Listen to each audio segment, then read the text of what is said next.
maaf, Pak Niko mencalonkan diri sebagai apa nih? Bakal calon apa nih? Bupati atau wakil bupati? Saya fleksibel. Oh, fleksibel. Bupati oke, Oke. wakil bupati oke, tapi visi Baik. pasti untuk TTS. Yes. Wah, luar biasa. Kalau Pak Sandi sendiri? Ya, saya sebagai wakil bupati. Wakil bupati. Ya, saya mendaftar sebagai wakil bupati. Oke. Jadi kalau Pak Niko jadi bupati, saya wakilnya. Oh ya, mudah-mudahan ya, mudah-mudahan.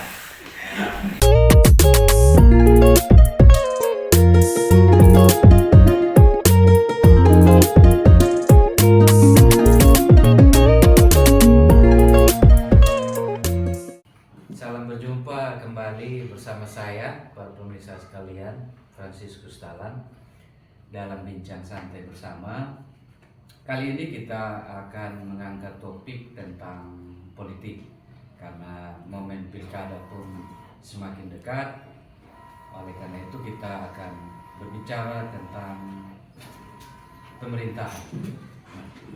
Isu politik yang semakin memanas, yang di dalamnya ada kompleksitas permasalahan, baik itu kebijakan dan lain-lain, yang kemudian memunculkan konflik kepentingan dan juga menciptakan dinamika politik yang keras. Oleh karena itu perlu kita ulas, kira-kira dari perbincangan ini ada tidak solusi yang kemudian bisa dimunculkan untuk menjawab semua itu. Nah, oleh karena itu telah hadir bersama saya dua orang narasumber yang berkompeten di bidangnya masing-masing, yang juga mendapat ruang untuk ada dalam kontestasi pilkada. Baik, jadi kita langsung saja kita perkenalan dengan beliau berdua. Yang pertama saya sapa dulu di sebelah kanan saya.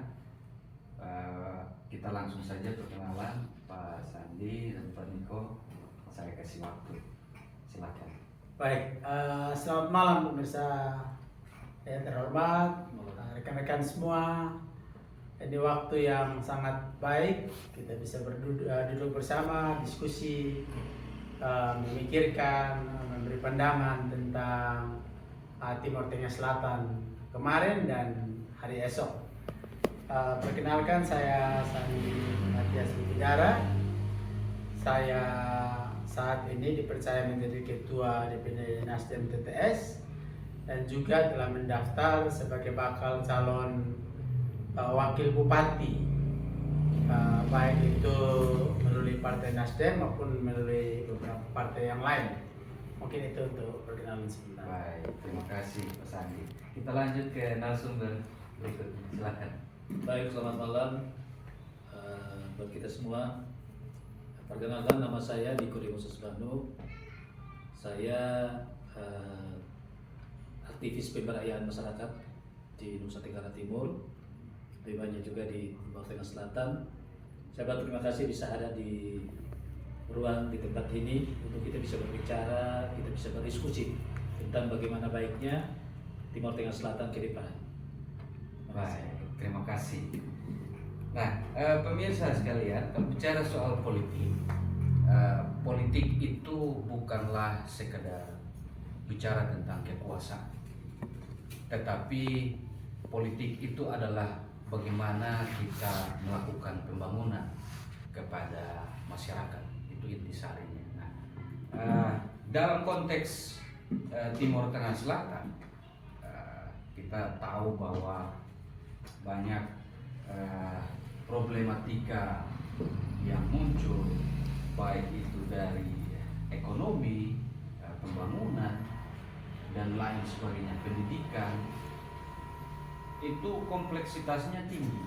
Nah, ini dari bapak-bapak sendiri, bapak berdua yang nanti akan dipilih oleh masyarakat.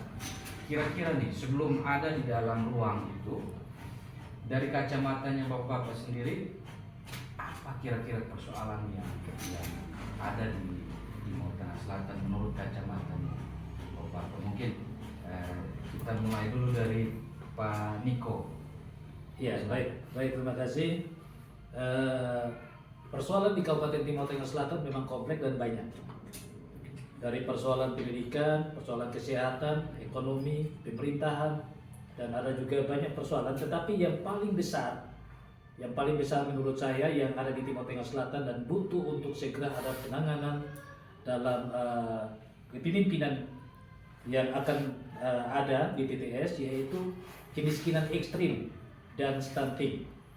Kemiskinan ekstrim ini ya sejak Timur Tengah Selatan ini ada, TTS selalu menyandang daerah miskin, kabupaten yang termiskin di NTT, dan hari-hari ini bukan hanya sekedar miskin tapi naik kelas menjadi miskin ekstrim dengan angka stunting yang paling tinggi. Bahkan Presiden Jokowi turun ke TTS hanya karena memberi perhatian khusus terhadap angka stunting yang begitu tinggi dan kemiskinan ekstrim.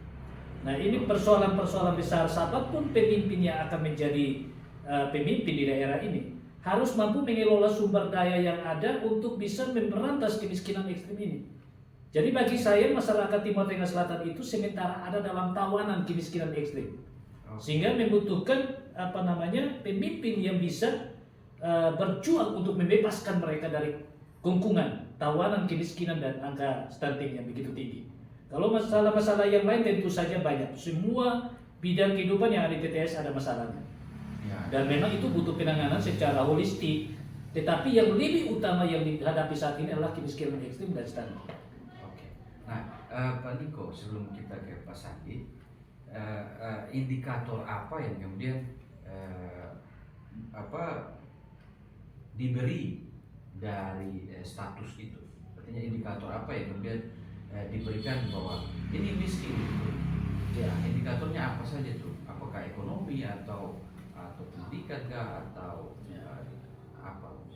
Ya, memang dari segi pendidikan kita IPM, Indeks Pendidikan Manusia di Timur Tengah Selatan masih masuk rendah. Masuk itu lalu indeks kesehatan kita juga masih rendah. Suatu hal yang sudah umum, bukan pendapat subjektif, tapi ini sudah kenyataan, fakta, data membuktikan bahwa Timur Tengah Selatan itu masih angka kemiskinannya sangat tinggi dan saat ini menjadi ekstrim. Dan ini merupakan persoalan nyata yang juga harus ada tindakan nyata dari pemimpin untuk bisa menyesuaikan persoalan ini. Oke, baik. Nah, kita ke Pak Sandi dulu. Ya. Baik, Pak Sandi. Dari kacamatanya Pak Sandi, problematika yang tadi disebutkan Pak Niko tentang kemiskinan ekstrim itu, kira-kira menurut Pak Sandi yang dikategorikan itu apa sih? Baik, bicara tentang masalah TTS ini seperti kita sedang mengurai benang kusut, gitu ya.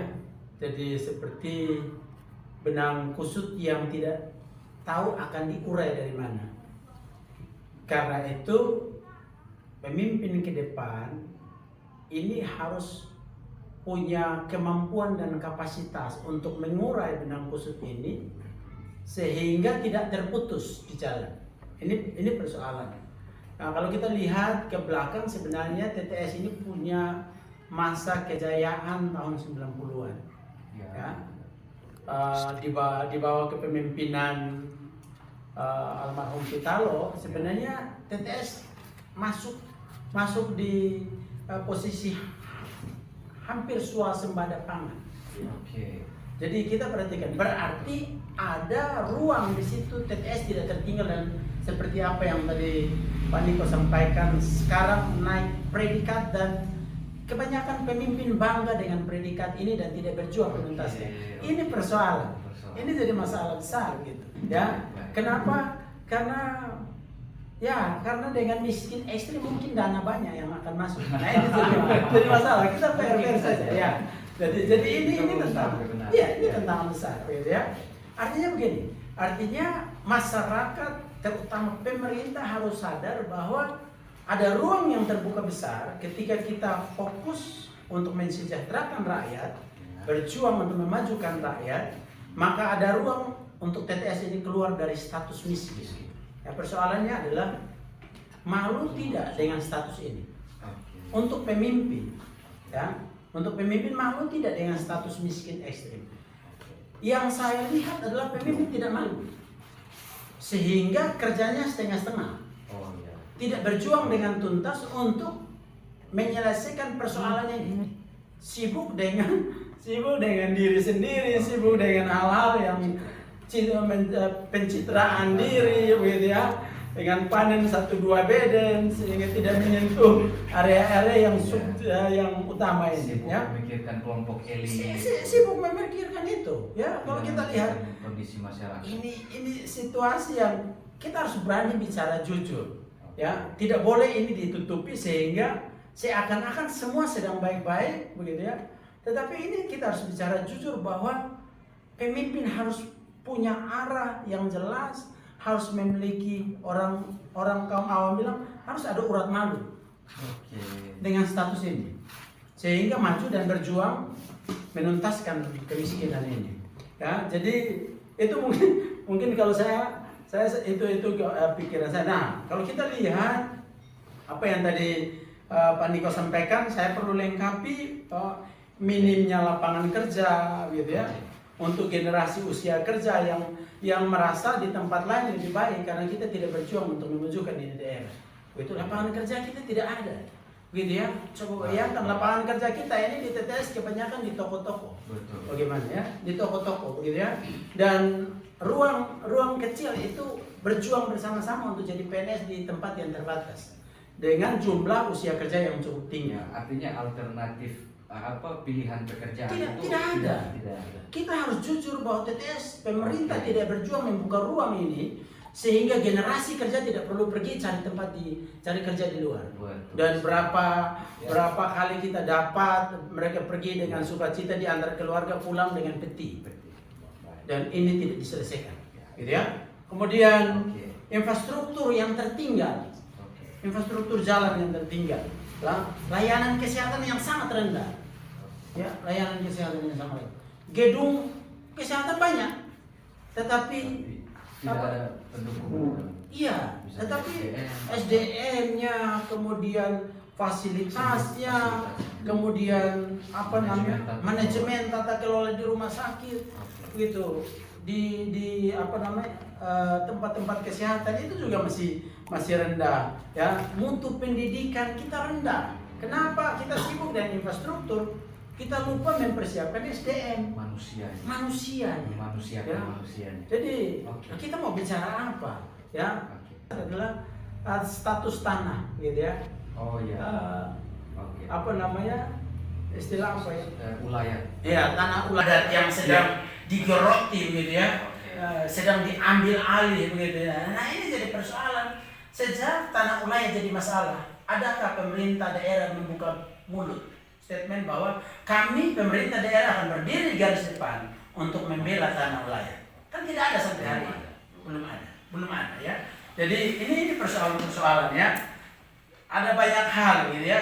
Itu yang membuat tingkat kepercayaan kepada pemerintah menjadi rendah, ya. Tingkat kepercayaan kepada pemerintah hari ini kalau mau dampak pada pemerintah. Itu dampak, ya. Semua infrastruktur, ya. Ada banyak hal, gitu ya. Kalau kita bedah satu-satu nanti kita bisa tukar pikiran dari Bapak Niko lagi untuk baik. Artinya begini, Bapak-bapak kedua, dengan problematika yang begitu banyak, cukup tinggi kompleksitasnya, kira-kira butuh tidak ide-ide gila itu, butuh ekspektasi pemikiran atau konsep yang ekstrim juga untuk kemudian bisa menjawab itu semua, ataukah kebijakan apa misalnya ini bapak-bapak berdua sementara dalam tahapan proses menuju pilkada ya, ini mohon maaf Pak Niko mencalonkan diri sebagai apa nih, bakal calon apa nih, bupati atau wakil bupati? Saya fleksibel. Fleksibel. Bupati oke. Wakil bupati oke. Tapi visi pasti untuk TTS. Wah, luar biasa. Kalau Pak Sandi sendiri? Ya, saya sebagai wakil bupati. Wakil bupati. Ya, saya mendaftar sebagai wakil bupati. Oke. Jadi kalau Pak Niko jadi bupati, saya wakilnya. Oh ya, siap. Mudah-mudahan ya, mudah-mudahan. Nah, kita bolehlah kita punya pengharapan. Ya. Nah, dari semua problematika yang sudah disebutkan, dijelaskan, kira-kira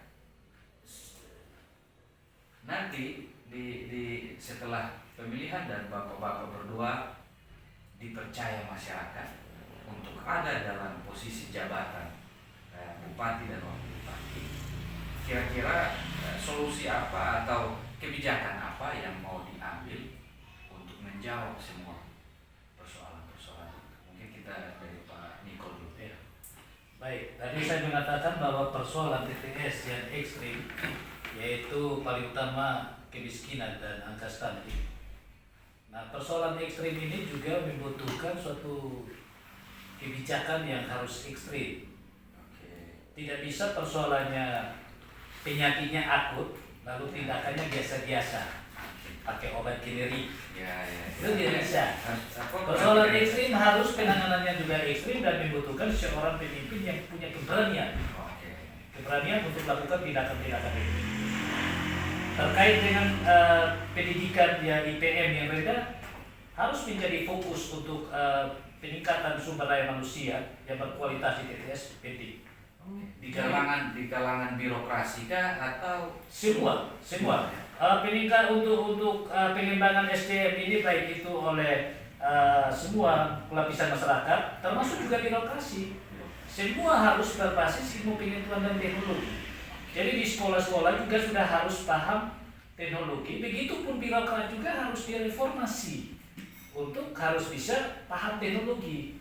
Tidak bisa kita pelayan publik tapi dia tidak menguasai iptek.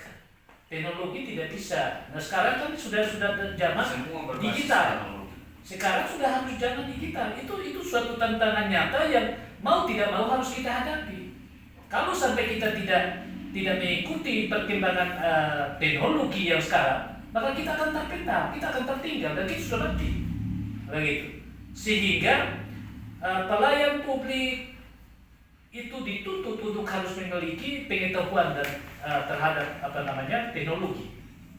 Jadi bagaimana kita bisa menjadikan tata kelola pemerintah, bagaimana pelayanan birokrasi di TTS itu harus berbasis teknologi, sehingga bagaimana kita menjadikan daerah ini menjadi daerah kabupaten digital. Begitu. Sehingga akan mempermudah pelayanan kepada masyarakat itu akan lebih cepat. Begitu. Bagaimana harus mendapatkan surat izin, mendapatkan asistensi suatu usulan, itu tidak harus jauh-jauh dari desa di Numbena, itu harus langgar berapa sungai untuk sampai ke sini. Contoh, desa dalam melakukan asistensi terhadap RKPDS-nya dengan APBDes, dia tidak harus jauh-jauh dari sana sampai ke sini. Belum tentu juga tim asistensi ada. Sehingga digitalisasi teknologi ini sudah wajib. Desa sekarang ini sudah dituntut untuk juga harus berbasis kepemimpinan di desa, harus dituntut untuk melek terhadap teknologi, harus digital. Itu masuk dalam hambatan. Iya. Hambatan proses pembangunan. Makanya pengembangan sumber daya manusia yang berkualitas berbasis ilmu pengetahuan dan teknologi, digitalisasi ini penting. Ya. Penting. Artinya itu masuk dalam kategori kebijakan dasar atau kebijakan itu kebijakan yang pertama menyangkut dengan SDM. Yang kedua pengembangan ekonomi, pengembangan kapasitas ekonomi. Ini tadi Pak Sandi mengatakan bahwa lapangan kerja. Ini pemerintah harus bisa mendorong ada pengusaha-pengusaha pemula, pengusaha-pengusaha startup. Jadi bagaimana kita bisa membuka ruang untuk pengembangan usaha ini bisa berkembang, terutama anak-anak muda. Anak-anak muda ini kan lebih banyak bermainnya digital, HP. Tetapi mereka bisa menjadikan lewat HP saja, dia bisa berusaha untuk mendapatkan pendapatan bagi dia. Nah, ini tugas pemerintah untuk bisa memfasilitasi dan memberikan akselerasi untuk itu, sehingga tidak menimbulkan pengangguran yang begitu banyak. Dan karena tidak anak-anak muda ini tidak bisa mendapatkan akselerasi untuk bisa mengembangkan usaha, maka mereka pada akhirnya bisa keluar kota begitu, ke kota dan bisa juga ke luar daerah begitu, dan akhirnya ya desa bisa kekurangan anak muda di desa. Nah, ini tugas pemerintah. Itu yang kedua. Yang ketiga, persoalan pendidikan, terus kesehatan, persoalan ekonomi. Ini persoalan ekonomi ini yang menjadi fokus utama, menyangkut dengan kemiskinan ekstrim. Kemiskinan ekstrim di Timor Tengah Selatan dengan angka stunting ini harus memang agak ekstrim. Jadi data terpadu harus jelas. Data harus terpadu, terintegrasi, tervalidasi, terverifikasi, dibawa kendali wakil bupati. Wakil bupati yang harus mengendalikan itu. Jadi tidak bisa dibebankan itu pada dinas OPD tersendiri, tapi harus menjadi tanggung jawab wakil bupati untuk bisa memimpin itu. Sesuai dengan Perpres nomor 15 tahun 2010 tentang percepatan penanggulangan kemiskinan, itu tugas wakil bupati sebagai ketua tim. Sehingga dia harus ada di sekber dan mengendalikan semua OPD dan semua stakeholder yang melaksanakan program untuk penanggulangan kemiskinan. Jadi datanya harus terpadu, tervalidasi, terverifikasi dan dibawa kendali wakil bupati. Itu menyangkut dengan kemiskinan ekstrim. Yang berikut, kalau datanya sudah jelas, si A, si B, si C, si D, Matius, Markus, Lukas, Yohanes, dan Rasul itu ada di mana? Harus jelas. Saya pernah mendengar ada teman saya yang mengatakan, Pak Niko, kita bikin simbol di rumah. Saya setuju, tidak masalah. Sehingga dari rumah dengan tanda ini orang sudah tahu bahwa ini dia rumah tangga miskin, ekstrim yang butuh perhatian serius. Oh iya. Jelas. Itu masuk dalam Iya. teknis nanti. Karena ketika dibilang miskin, banyak orang tidak mau mengaku miskin, Pak. Tapi ketika ada BLT, semua akan jadi miskin. Dan itu ini juga persoalan, dan sering menjadi perbincangan begitu. Ada yang aksi protes, kenapa si apa bisa, tapi dia dapat bantuan. Sedangkan yang sana tidak bisa, tetapi dia tidak dapat bantuan. Jadi ini harus diperjelas, clear, final. Dia rumah tangga miskin, si A rumah tangga miskin dikasih warna tertentu. Begitu. Artinya bahwa itu tata kelolanya yang belum baik. Kembali ke leadernya. Ibarat ikan, saya mencontohkan ibarat ikan. Ikan itu busuk dari kepala turun ke tubuh. Oke. Jadi kalau kepalanya sehat, pasti tubuhnya sehat. Tubuhnya juga sehat. Kalau pemimpinnya bersih, Baik. sehat, maka tubuhnya akan bersih. Tapi jika kepalanya busuk, maka seluruh tubuh juga akan busuk. Dan bau busuk itu akan menyengat warga setempat. Oke. Gitu. Ya, baik. Artinya bahwa itu digolongkan dalam anatomi pemerintahan. Iya. Harus dikelola dengan baik. Pemimpin harus memiliki kecintaan, Paham memiliki betul, keterpanggilan hati bahwa persoalan terbesar daerah yang dia sedang pimpin adalah kemiskinan ekstrim. Oke. Sehingga saya mengatakan kalau saya jadi bupati, saya mensedekahkan gaji 6 bulan dalam setahun. Saya terima gaji cukup bulan gaji saja. Januari, Maret, Mei, Juli, September, November. Yang genapnya, Pak, itu langsung kasih ke rumah tangga miskin. Si ayah miskin langsung pakai ke rumahnya. Wah, luar biasa. Begitu. Ini terobosan nih. Lalu yang berikut CSR, komitmen fee 100% kasih ke pembangunan rumah sehat. Selesai itu. Jadi sebenarnya persoalan ringan ini. Sementara persoalannya mau Sebentar dulu Pak Niko. Apakah keuangan daerah tidak mampu untuk penuhi itu, makanya punya pemikiran seperti itu kah? Atau bagaimana? Itu murni dari maknanya luas. Kalau keuangan daerah tentu memang dari alokasi anggaran memang tidak cukup untuk kita langsung sulap persoalan semua masalah di TTS. Tetapi tata kelola birokrasi yang baik, manajemen birokrasi yang baik dengan kecintaan dan kepedulian yang tinggi dari pemimpin itu bisa selesai. Dan ini butuh kolaborasi, butuh kesadaran semua pihak. Dan kesadaran ini harus dimulai dari pemimpin. Kalau saya bupati, saya mensedekahkan gaji saya bulan genap untuk rakyat miskin, saya yakin tidak akan ada orang yang datang ke posisi saya, tidak akan ada yang minta maaf, tidak akan ada kontraktor yang akan kasih yang terbaik. Kasih bapak pembagian. Kalau ada bagian saya langsung bangun. Bagian saya adalah rumah tangga miskin di tempat kontraktor itu kerja. Dia sudah lapor saya bahwa sekian rumah tangga miskin dia sudah perbaiki, WC sehatnya sudah bagus. Nah, itu bagian saya. Wah, luar biasa. Ini konsep pemikirannya hampir sama nih dengan Pak Sandi nih, karena memang perlu sekalian perlu Anda tahu juga bahwa beliau berdua ini pemerhati sosial. Jadi istilah bahasa pasar bilang sudah sering kerja sosial.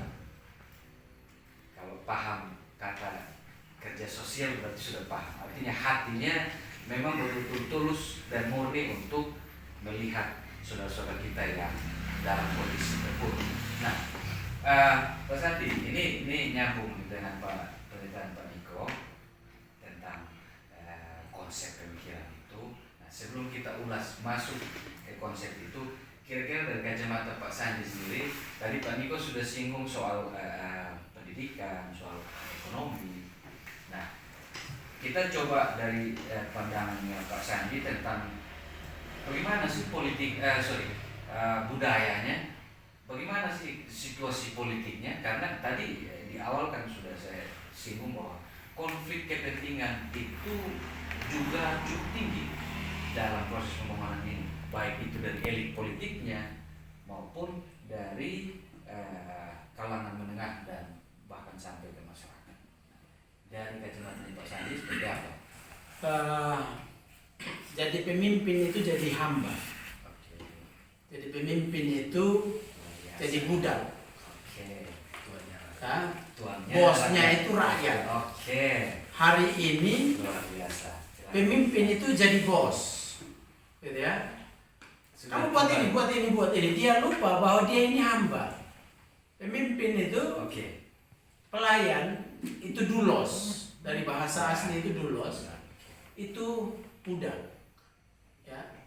Kesadaran akan posisi kita itu akan menolong kita untuk melakukan yang terbaik untuk bos kita. Nah, saya lihat ruang ini tidak dipahami oleh banyak pemimpin ruang ini. Sehingga ketika mengejar untuk naik ke atas, begitu dia naik di atas, dia bilang lu tetap di bawah, beta yang di atas. Ini jadi masalah, gitu ya. Hanya main tunjuk-tunjuk, perintah-perintah, begitu. Sikut-sikut kasih geser jauh-jauh. Kalau tendensi kekuasaan. Kekuasaan yang dicari ini kekuasaan. Padahal politik itu tujuannya sangat mulia, gitu ya. Politika itu mengerjakan sesuatu untuk menolong orang lain mengalami kebaikan, gitu. Nah, ini tidak dikerjakan. Terbalik situasinya. Saya kalau bisa di atas terus, jangan ke bawah. Gitu. Ya, jadi ini jadi masalah, gitu ya. Jadi situasi memang hari ini kita harus sadar bahwa butuh perjuangan keras, butuh kerja keras. Ya, saya setuju dengan harus ekstrim juga di dalam program ekstrim, gitu ya. Kemudian yang berikut kapasitas untuk membangun network dengan dunia luar untuk bisa mengakses dana untuk pembangunan. Saya pikir tidak sulit bangun ini daerah. Ya, hanya yang menjadi sulit adalah ketika kita jadi pemimpin, fokus kita ke APBD. Bagaimana kelola ini APBD? Saya dapat fee berapa, ini jadi persoalan, gitu ya. Artinya itu sudah menjadi rahasia publik. Semua orang tahu, kakak. Gitu. Tidak ada yang tertutup, begitu ya. Gitu. Fee berapa persen? Kalau tidak cukup ya pindah orangnya, dapat lebih banyak, begitu ya. Nah, ini jadi masalah, begitu ya. Saya lihat bahwa panggilan nurani itu makin hari makin kecil untuk mencintai daerah dengan sungguh oleh pemimpin. Seorang pemimpin yang mencintai daerah, dia tidak akan mempedulikan dirinya. Dia akan mengorbankan dirinya untuk melakukan sesuatu yang terbaik, untuk mengeluarkan saudara-saudaranya dalam kotak kemiskinan untuk keluar tidak miskin. Ya, saya sangat senang kemarin kami dapat informasi, dapat profesiat dari pemimpin daerah tentang keterlibatan kami selama ini. Dan sebenarnya untuk mengeluarkan orang dari kotak kemiskinan itu ternyata rumusnya gampang, gitu ya. Infrastruktur, bangun rumah, bangun WC, orang itu tidak miskin. Ya. Jadi sebenarnya kalau hanya yang dikerjakan hal fisik dan orang tidak miskin, kenapa tidak dikerjakan sekian lama ini? Waktu bertahun-tahun, ini kita tidak sentuh, kita lupakan mereka. Kenapa? Diri sendiri lebih penting dari orang lain. Itu jadi persoalan. Gitu ya? Nah, meningkatkan pendapatan itu tentu ya pendapatan untuk kesejahteraan masyarakat. Nah, kita harus lihat ya bahwa masyarakat Timur Tengah Selatan itu persentase terbesar itu adalah petani. Ya, nah kita lihat berapa lama masyarakat ini bekerja maksimal sebagai seorang petani, begitu ya? Paling kan 4 bulan 5 bulan, sisa 8 bulan 7-8 bulan mereka tidak jelas pekerjaan. Di rumah saja. Pemerintah tidak memikirkan untuk mengoptimalkan ruang ini untuk mereka tidak hanya bekerja Ya. selama 4-5 bulan, tapi kalau bisa ya petani bekerja sepanjang tahun. Ya, Begitu, kontinu, ya. Nah, akses Oke. ini tidak dibuka, begitu. Saya sampai kadang-kadang heran juga kenapa ini, begitu ya. Sebenarnya ini hal-hal fisik, kerja fisik itu lebih gampang dari membentuk manusia, begitu ya. Nah, kalau kita dalam kota kemiskinan hanya ukurannya fisik, sebenarnya terlalu mudah itu, kan tidak ada yang sulit, Ya. ya. Bangun satu rumah 10 hari jadi. Jadi. Ya, artinya Itu kalau sudah dilakukan. kita kan sudah lakukan SOP 10 hari, 15 hari, ya, satu sudah rumah biasa. jadi, Iya. gitu ya. Dan kalau satu Ya, tahun ya. 320 hari, Oke, itu bisa itu dijadikan 10 role tahun model 3.500 hari, kita gampang-gampang saja lah, Oke, gitu ya. oke. Nah, tetapi ini dibuat sulit, begitu ya. Dibuat sulit kenapa? Fokus terbesar kita habiskan di hal administrasi. Oh Gitu iya. ya. Sisi kemanusiaan kita duakan. Oke. Jadi sehingga kenapa orang rumahnya hancur-hancuran tetap begitu. Kita cek depo administrasi dulu bagaimana. Saya kadang-kadang heran. Begitu ya, panggilan kita untuk ada di sana untuk manusianya. Manusianya yang pilih kita, bukan administrasi yang pilih kita. Gitu. Oke. Keluarkan mereka dari posisi itu ya. Oke. Ya, nanti lanjut lagi Oke, karena oke, kalian baik, baik. Jadi, ya ini luar biasa perbincangannya menarik. Makin panas, makin Makin panas. Kita ngopi dulu, ngopi. Oh, ya. Kita ngopi dulu. Silakan. Wah. Nah, kita lanjut nih, Pak Sandi. Tadi Pak Niko sudah ulas cukup panjang.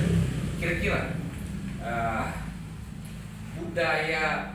budaya masyarakat itu punya dampak tidak terhadap problematika itu dari kacamatanya Pak Sandi.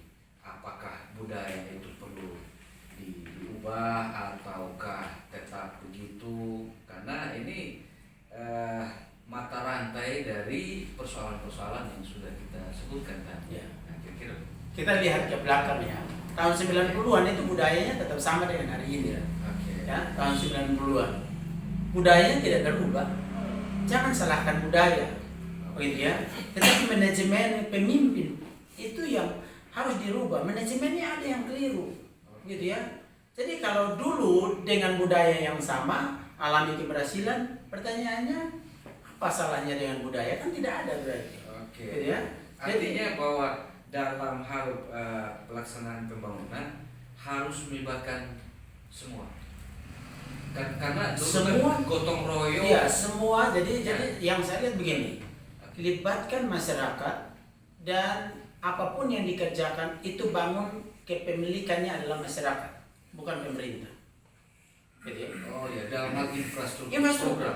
Oke. Semua aspek itu Oke. harus yang memiliki itu masyarakat, bukan pemerintah. Oke. Ya, kita hanya sebagai agen saja. Itu perpanjangan tangan. Uang juga kan bukan punya masyarakat yang kasih pajak. Iya. Nah, habis itu kita kelola, kita bilang kita Iya. uang. Iya. Kan lucu juga begitu ya.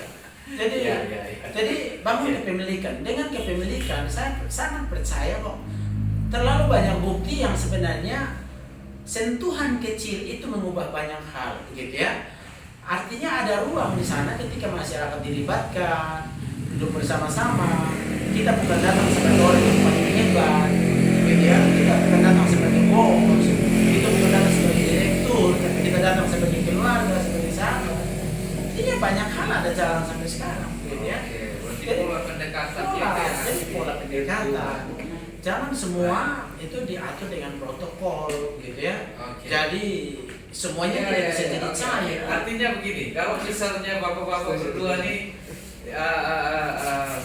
terpilih nanti, kira-kira budaya pemerintahan yang sementara ada ini diubahkah atau tetap pakai cara itu? Saya pikir Misalnya harus di ditata dengan baik, misalnya jadwal kesini harus ini ada. Kalau bupati, dia wakil bupati itu suami istri 5 tahun. Oke. Gitu ya. Jadi kalau suami istri berpisah, anak tercerai berai.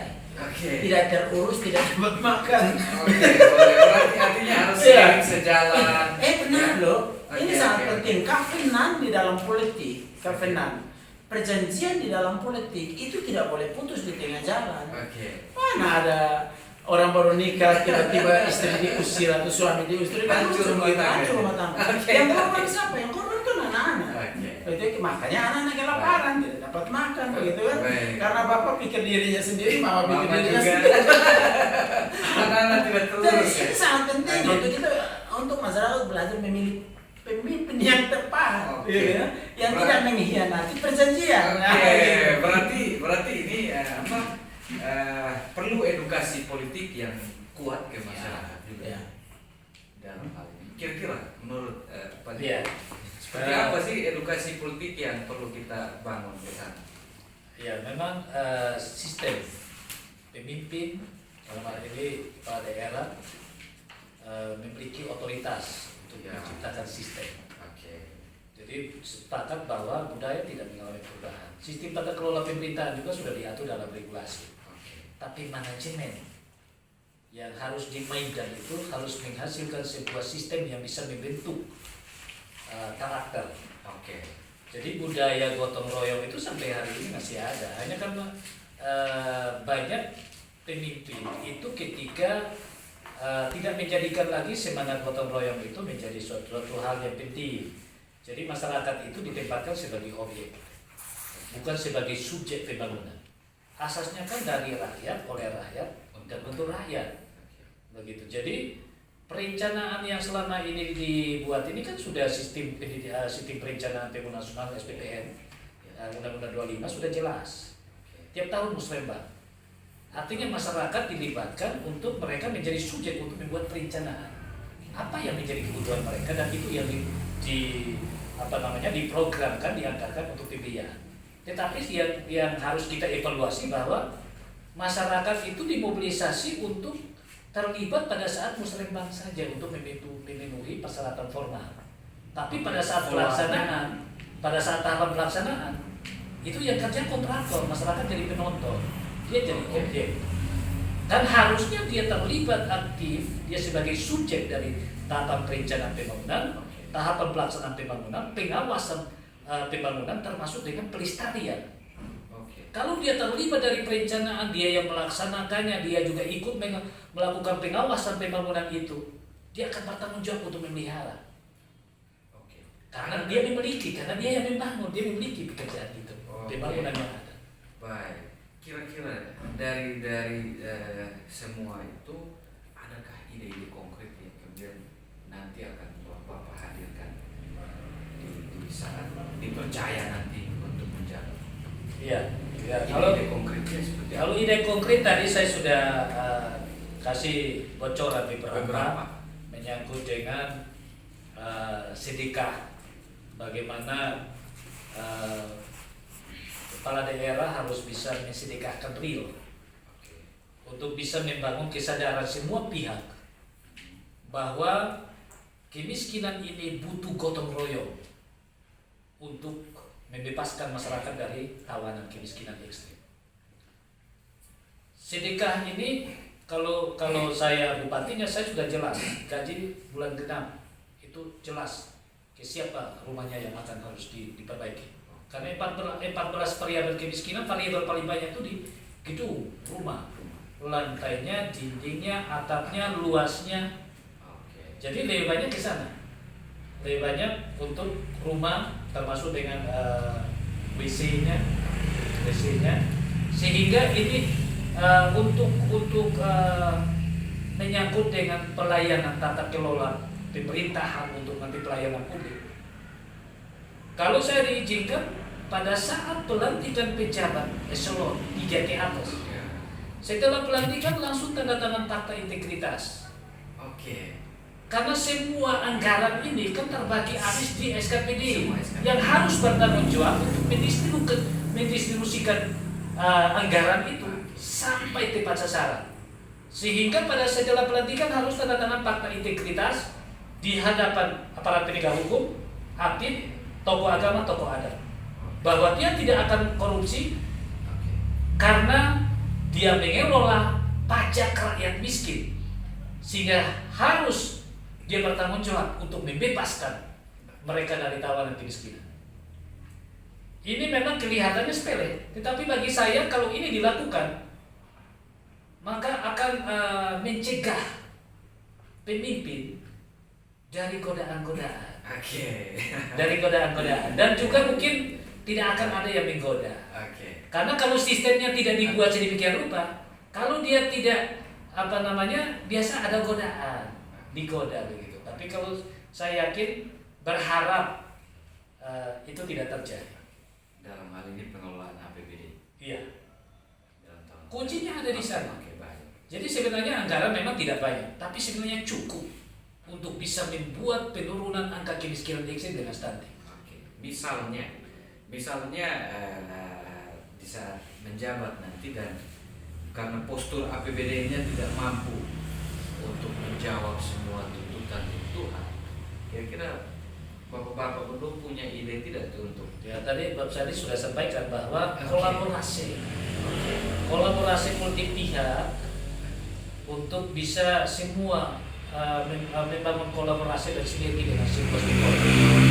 Makanya tadi saya katakan bahwa Sekber, Sekretariat Bersama Tim Percepatan Penanggulangan Kemiskinan Daerah harus dihidupkan dikelola dengan baik. dan itu tugas wakil. Jadi sebenarnya kantornya Wakil Bupati itu lebarnya di Sekber.